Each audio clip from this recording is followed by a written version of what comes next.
Bienvenue dans cette nouvelle vidéo tutoriel, c'est Riquet, ravi de te retrouver et aujourd'hui je vais te parler de l'indicateur probablement le plus utilisé par tous les traders sur les marchés, c'est ni plus ni moins que le RSI. Alors le RSI, tu en as peut-être déjà entendu parler, qu'est-ce que c'est? C'est un indicateur, on va même parler d'oscillateur puisqu'il est borné entre deux bandes, on va voir ça juste après, qui va nous permettre simplement de voir si le marché évolue à une vitesse entre guillemets raisonnable ou alors s'il est dans des excès de marché, des excès notamment d'achat ou de vente. Et c'est ça qui va nous intéresser, qu'on va essayer d'identifier ensemble et que l'on va voir, on peut utiliser et intégrer bien évidemment dans des stratégies de trading.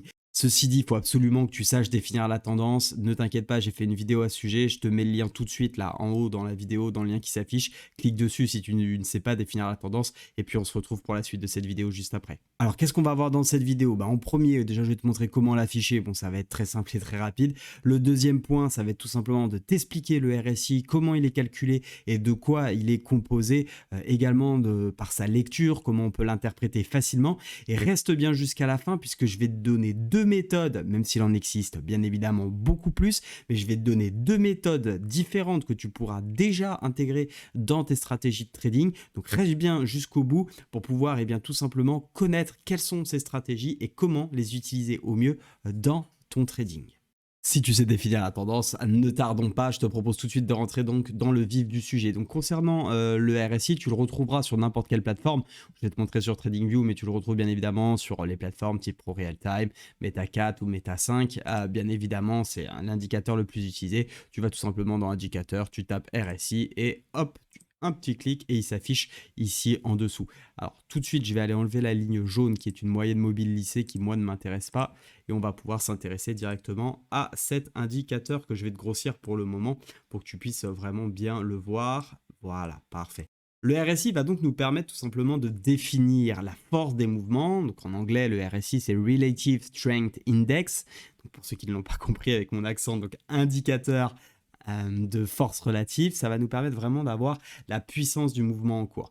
Ce qui est important de comprendre aussi sur le RSI, c'est que son calcul, sa méthode de calcul est basée sur des moyennes de clôture de prix. Les moyennes de clôture à la hausse et les moyennes de clôture de prix à la baisse. Ce qui va faire un petit peu à l'image finalement des moyennes mobiles, on va avoir toujours un poil de retard sur tout simplement l'action des prix.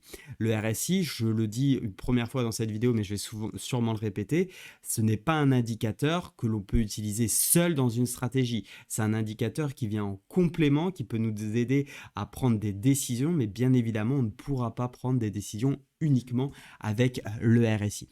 Donc le RSI, de par sa méthode de calcul, va être borné entre 0 et 100 et tu le vois, il y a une bande violette ici qui se situe entre 30 et 70. Et du coup, on a des excès. Alors moi, c'est les phases que je vais considérer comme excès entre 0 et 30 et 70, 100. Grosso modo, on va considérer que quand le prix, du moins le RSI, oscille entre la zone des 30 et 70, on est plus ou moins dans une zone de normalité. D'accord, ça ne veut pas dire qu'il y a des excès, on évolue dans ces bandes-là. En revanche, on va considérer que le marché commence à être survendu lorsqu'il est en dessous du niveau 30 et qu'il est suracheté lorsqu'il est au-dessus du niveau 70. Ça va nous permettre d'avoir tout de suite des informations assez visuel, où on va savoir qu'il va falloir peut-être commencer à être sur nos gardes lorsqu'il est en phase de surachat. Ça veut dire qu'on a vraiment une force qui est très très importante à l'achat, donc potentiellement il peut y avoir une correction. Ça ne veut pas dire qu'il faut se mettre à vendre lorsqu'on rentre en surachat, on va en reparler, tout comme d'ailleurs ça ne veut pas dire qu'il faut se mettre à acheter lorsqu'on est en survente, parce que l'indicateur nous dit qu'on a vraiment une force très importante sur la vente. On a plutôt tendance à se dire c'est bien, le mouvement est continue dans la puissance actuelle. On voit par exemple ici, si je réduis un petit peu, cette zone de survente ici, ici ok on descend, hop on a un premier pic ici de vente, et on voit que si on s'était positionné à l'achat, juste par simple décision qu'en disant on est en survente, on aurait perdu le trade, d'accord. En revanche ici on a une bonne information qui disait effectivement on est en survente, donc correction, et ça a pu propulser les prix à la hausse. Mais bien évidemment on ne va pas se baser uniquement sur ça pour faire nos stratégies. Ce que je t'invite donc à retenir sur le premier point de cette vidéo, c'est tout simplement que le RSI est un indicateur, un oscillateur borné entre 0 et 100. Et je t'invite parce que c'est de la manière dont je l'utilise, à regarder notamment les zones de surachat, donc au-dessus de 70, et les zones entre 0 et 30, donc les zones de survente. Pour ma part, c'est de cette manière que je l'utilise, et d'ailleurs, c'est un petit peu ce qui est difficile à gérer avec le RSI, c'est pourquoi, selon moi, il faut aussi ne pas l'utiliser seul, c'est que le RSI, comme il est utilisé par de très nombreux traders, il y a plusieurs façons de l'utiliser. Certains vont plutôt se mettre en alerte, c'est-à-dire mettre le frein à main, par exemple dans une montée, d'accord, dans un mouvement haussier, comme on le voit ici, lorsque l'indicateur va être en surachat, tandis que d'autres vont se dire justement à l'inverse, ah, ça y est, on est en surachat, je vais donc profiter de cette phase d'excès d'acheteurs, là où il y a vraiment beaucoup de monde qui achète, pour pouvoir moi aussi me positionner à l'achat. Donc tu vois, ça fait deux stratégies diamétralement opposées, pourtant qui reposent sur exactement le même signal que peut donner finalement le RSI.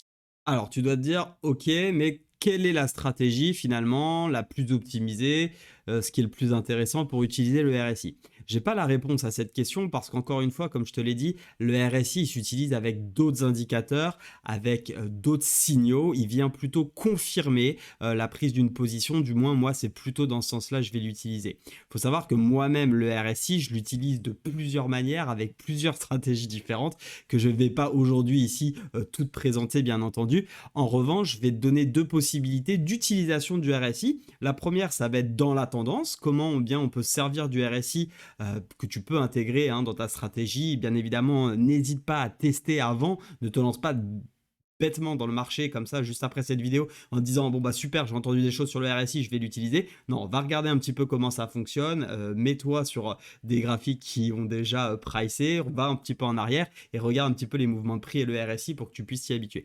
Donc je vais te donner des premières utilisations finalement dans la tendance et une deuxième utilisation où cette fois-ci on sera plutôt sur une anticipation finalement d'un potentiel retournement. Alors ça sera toujours plus risqué parce qu'on va tenter un retournement de tendance, donc on va se mettre un petit peu à l'encontre de la force majeure, enfin du mouvement en tout cas majeur du marché. Pour autant, si on arrive à se positionner et que le marché se retourne, tu verras que tu vas pouvoir positionner sur des superbes entrées, avoir des superbes risques ratios dans tes trades et pouvoir bien tout simplement peut-être être au début du retournement de la tendance et profiter au mieux de celle-ci.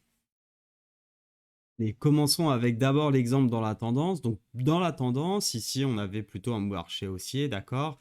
Et c'est là où je te dis qu'il faut vraiment que tu l'associes avec d'autres signaux. On peut estimer, par exemple, qu'ici, on avait une zone de support. On voit que les prix ont tenu et une fois qu'on a cassé, on peut estimer du coup qu'on fait des plus hauts plus bas et des plus bas plus bas. Donc, on est désormais dans une tendance haussière, baissière, pardon, et on va plutôt chercher du coup des shorts. L'idée, c'est tout simplement plus d'autres signaux, mais si ici on n'utilise que le RSI, d'essayer de savoir un petit peu quand est-ce que c'est le bon moment de se positionner, ou peut-être tout simplement éviter aussi de se positionner au plus bas, mais plutôt essayer d'aller chercher les plus hauts d'une tendance baissière pour vraiment se positionner au mieux et profiter au maximum des baisses. Donc par exemple, si on commence à trader à partir d'ici, on s'aperçoit de tous les mouvements qu'on va avoir, d'accord, sur tout simplement le RSI en survente. Et peut-être qu'on se dit, bien, tout simplement, puisque nous sommes dans un mouvement baissier, on va peut-être attendre un petit peu de respiration du marché, en plus d'autres signaux, mais un peu de respiration pour attendre que les prix remontent pour pouvoir se positionner un petit peu mieux. Par exemple, ici, on le voit tout de suite. Là, je suis pile poil. Alors, je vais zoomer un peu pour que tu vois bien. Ici, donc ici, hop, on a notre cassure, donc on commence à trader à partir de là. Là, on a donc un premier mouvement en survente. On va peut-être attendre, tu vois, que le prix remonte un petit peu, donc que le RSI nous dise, allez, ça reprend un peu de force. Ok, voilà, là on a un peu de la marge et on pourrait se positionner. Du coup, bon, là c'était le pullback en plus, mais c'était plutôt un bon indicateur. En fait, l'idée c'est toujours d'éviter de vendre dans la survente en tendance pour s'éviter, par exemple, et bien tout simplement de vendre le plus bas ou devoir subir la correction. Si vraiment tu cherches des ventes, ça peut être intéressant de fonctionner comme cela. Là, on voit que ça baisse, ça baisse, ça baisse. Tiens, là, je suis en survente, j'évite, d'accord, de vendre, pardon. Je vais attendre une petite correction. Tu peux attendre, par exemple, que ça touche le niveau des 50. Ça touche le niveau des 50, tu vends et tu profites de la baisse. Et puis, tu finis par clôturer ta position. Là, tu as envie de rentrer, tu vois que tu es en survente, tu dis, je vais attendre un peu. Ok, ça corrige. Bon, là, ça n'a pas beaucoup corrigé et c'est reparti à la baisse. Pareil ici, hop, j'attends un peu que ça remonte. Après, à toi de définir les niveaux. Tu vois bien qu'ici, on voit que ça descend rapidement. Bien évidemment, le signal n'est pas suffisant. Mais ça te montre bien que finalement, le RSI nous montre souvent quand on est plus ou moins sur un point bas, peut-être très temporaire, bien sûr, parce qu'on le voit bien ici. tous les points bas ici sont assez temporaires puisqu'on est bien dans une tendance baissière. Le seul avantage, c'est peut-être que si le marché ici s'était retourné, bah, ça t'évite au moins de vendre le point bas. Donc plutôt profiter d'une mini correction ou correction plus profonde pour se positionner à la baisse. En tout cas, je trouve que c'est un bon outil, comme on le voit, pour s'éviter vraiment de vendre les points bas. On attend les corrections, tu vois ici ça a bien marché, on voit qu'on est en survente, on ne se met pas à vendre ici, on va plutôt attendre que le marché corrige et puis si on a un autre signal en complément, eh bien on pourra se positionner à la vente. Donc ça va plutôt, dans le cadre de la tendance, être notre signal d'alerte pour vraiment éviter de se positionner soit sur les tops, soit sur les bottoms, les tops lorsqu'on cherche à acheter et les bottoms lorsqu'on cherche à vendre. On va plutôt chercher à avoir des corrections. Donc ce RSI va plutôt nous servir en tendance comme signal d'alerte. La deuxième méthode pour utiliser le RSI, comme je te le disais tout à l'heure, enfin, ou du moins une deuxième méthode, parce que ce n'est pas la seule, bien entendu, c'est de l'utiliser dans le cadre des divergences. Qu'est-ce que c'est qu'une divergence? C'est tout simplement lorsque le prix, lui, continue de baisser ou continue de monter, mais que le RSI montre un ralentissement dans la force du mouvement. C'est-à-dire que, par exemple, dans une tendance baissière, lorsque tu vas faire des plus bas de plus en plus bas, eh bien, le RSI, lui, va faire des plus bas de plus en plus haut. À l'inverse, dans une tendance acheteuse, on va avoir des prix qui montent, mais on aura un RSI qui lui baisse. Et dans ce cas-là, tout simplement, le RSI nous dit, eh bien, par rapport à la force des prix, qui eux, les prix sont la seule vérité, hein, c'est eux qui montent, eh bien, le RSI va tout simplement nous dire qu'il monte, mais moins en moins fort. Et donc, on a un potentiel essoufflement de la tendance en cours. Et c'est ça qu'il va falloir que tu essayes de repérer. Les divergences, ça demande énormément de technique parce qu'on ne peut pas non plus trader que les divergences sur le simple fait de ce qu'on va voir sur les prix. Donc, il y a des stratégies avancées pour cela qui nécessitent plus de compétences. Bien évidemment, je vais te donner juste quelques notions là sur cette stratégie pour que tu puisses commencer à les exploiter aussi dans tes stratégies de trading et au moins que tu puisses les repérer. Par exemple, là, tu vois, on est dans une belle tendance baissière. On voit bien que les prix, eux, font des plus bas, toujours plus bas, d'accord? Donc, à ce niveau-là, rien de bien compliqué. Si je prends par exemple ici, dans cette tendance baissière, malgré qu'on ait un gap, on a bien un plus bas à ce niveau-là, qui est plus bas, enfin pardon, ce plus bas, je vais y arriver, ce plus bas qui est plus bas que celui-ci et ce plus bas là qui est plus bas que celui-ci. Eh bien, tu vois, à ce niveau-là, si on trace une droite finalement, et notamment entre ces deux plus bas là, on est bien dans une tendance baissière, si je trace une droite, elle descend. Or, si je trace une droite sur le RSI, on voit bien que le RSI, lui, nous indique l'inverse. C'est-à-dire que lorsque les prix continuent de baisser, on a un mouvement ici baissier qui s'essouffle. Et on a eu le droit derrière à une correction au niveau du prix. Bien ici, le mouvement haussier qui a eu lieu.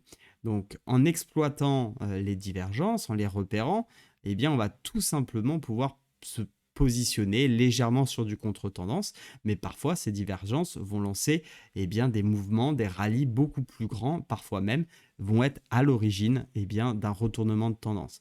Bien évidemment, ces divergences, il faut les utiliser dans des stratégies plus complètes et je ferai des vidéos par la suite, mais c'est intéressant déjà que tu saches que ça existe.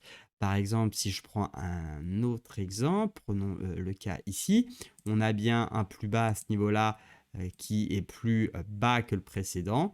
Et pour autant, si je regarde mon RSI, alors c'est intéressant bien évidemment de faire ça dans les zones de survente ou de surachat, hein, sinon ça n'a pas trop de sens de le faire au milieu.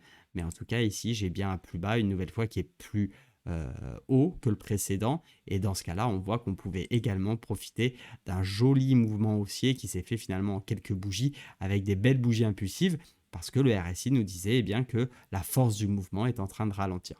Donc voilà comment tu peux aussi utiliser le RSI avec le système des divergences. Désormais, avec la vidéo, tu peux intégrer le RSI dans tes stratégies de trading. Déjà parce que tu sais l'afficher, c'était pas le plus compliqué, mais maintenant tu sais le faire. Tu sais également le lire et l'interpréter, repérer ces zones de surachat et de survente qui sont vraiment des beaux signaux en complément, je leur ajoute d'autres signaux à ne pas utiliser seul le RSI, sinon tu risques de te retrouver dans des situations très délicates et perdre beaucoup d'argent. Donc teste le RSI, teste-le dans tes stratégies en complément tout simplement de figure chartiste, en complément de la tendance, en complément de zone de résistance, de support, de chandelier japonais. Tu as beaucoup de choses que tu peux tester. D'ailleurs, si ça t'intéresse que je te dévoile des stratégies, n'hésite pas à me le dire en commentaire. C'est le plus important. Moi, cette chaîne, je la fais pour faire progresser les personnes qui le souhaitent. Donc, bien évidemment, Le but, c'est aussi d'orienter le contenu en fonction de ce que vous attendez et pas en fonction de uniquement ce que je connais.